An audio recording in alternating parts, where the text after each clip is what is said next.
சென்னையில் புதிய தலைமுறை அலுவலகம் மீது தாக்குதல் நடத்திய அனைவர் மீதும் நடவடிக்கை எடுக்க வலியுறுத்தி வள்ளுவர் கோட்டம் அருகே ஆர்ப்பாட்டம் நடைபெற்றது.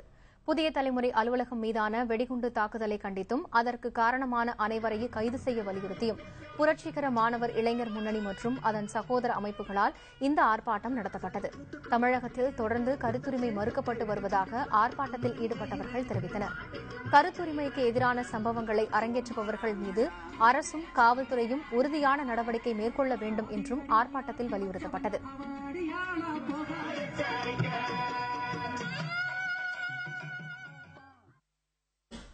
புதிய தலைமுறை அலுவலகம் மீது டிஃபன் பாக்ஸ் வெடிகுண்டு வீசப்பட்டது தொடர்பான வழக்கில் கைதான ஜெயம் பாண்டியன் என்பவரை ஒருநாள் காவலில் எடுத்து விசாரிக்க சைதாப்பேட்டை பெருநகர குற்றவியல் நீதிமன்றம் உத்தரவிட்டுள்ளது. நீதிமன்ற உத்தரவின்படி ஜெயம் பாண்டியன் இன்று சைதாப்பேட்டை நீதிமன்றத்தில் ஆஜர் செய்யப்பட்டார்.